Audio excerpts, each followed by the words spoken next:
There's a lot of course, a lot of questions that people have during a crisis like this. Tough to get information that you can count on.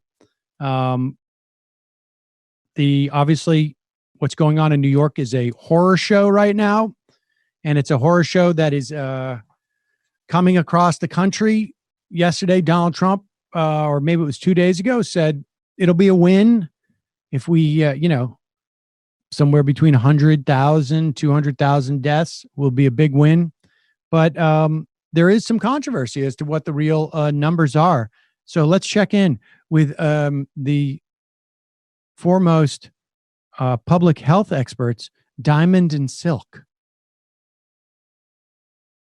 A matter of 2 weeks, over 1,000 people supposedly died from the coronavirus. In a 2 weeks time period, over 1,000 people, after being tested positive, have died from the coronavirus. But it took 39 days from January all the way up to February the 29th, I believe. That's for Saturday. For the first person to die. Here's another thing. Come on. Here's another thing. My president said on March the 24th, Tuesday, this past week. Wait, pause My it. president said that he... Pause it.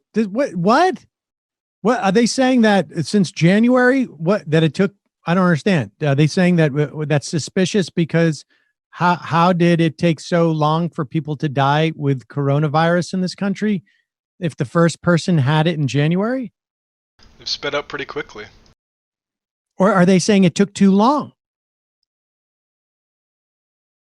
Well, all right, go ahead. Keep playing.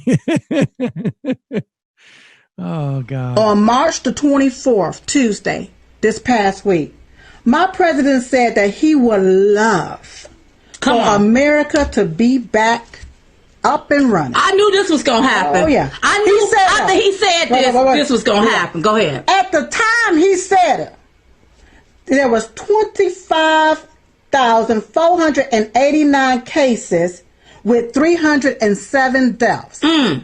Instantaneously, you had the media calling President Trump out. He wanted open by Easter. He want this open by Easter. Me and you were talking. I said, now watch the numbers of deaths go up. Right. Watch everything increase because they wanted to make it look bad. That's right. In front of our eyes. Here it is 5 days later. 5 days later as of yesterday.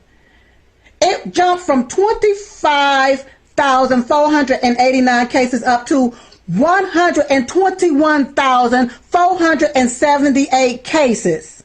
It went from 307 deaths to 2,026 deaths in 5 days. And the media is reporting that now the USA far surpassed. We're number one now with the number of cases.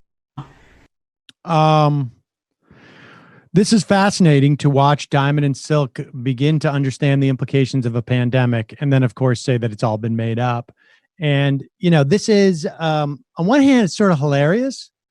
On another hand, it's sort of just one of the most effing disturbing things in the world. And part of the reason why I want to play this before this interview with Rick Hassan is that Hassan has written this book that contemplates different scenarios where the election could go awry in the fall. Of course, he wrote this before we had a global pandemic. But one of the things that makes the election so precarious in the fall is that there is I don't know how to put this, that there is a significant segment of the population that is politically engaged, that is bat crap crazy. And also, with all due respect to Diamond and Silk, incredibly stupid. I mean, I genuinely, I don't know. I mean, I hope, I pray on some level that Diamond and Silk are just running some type of scam because it suggests that maybe one day they could go like, maybe we shouldn't do this anymore. But it also seems to me very possible that they genuinely believe what they're talking about, which is also terrifying. And certainly there are hundreds of thousands of right wingers who do. We think of that like, that's very suspicious. This highly contagious disease, which has a mortality rate anywhere from 7 to 10 times the flu, is exponentially growing in terms of its taking lives. That's highly suspicious. It must be a media story. And so if they can do this with that, what can they do with the results of an election? Well, I think you can imagine.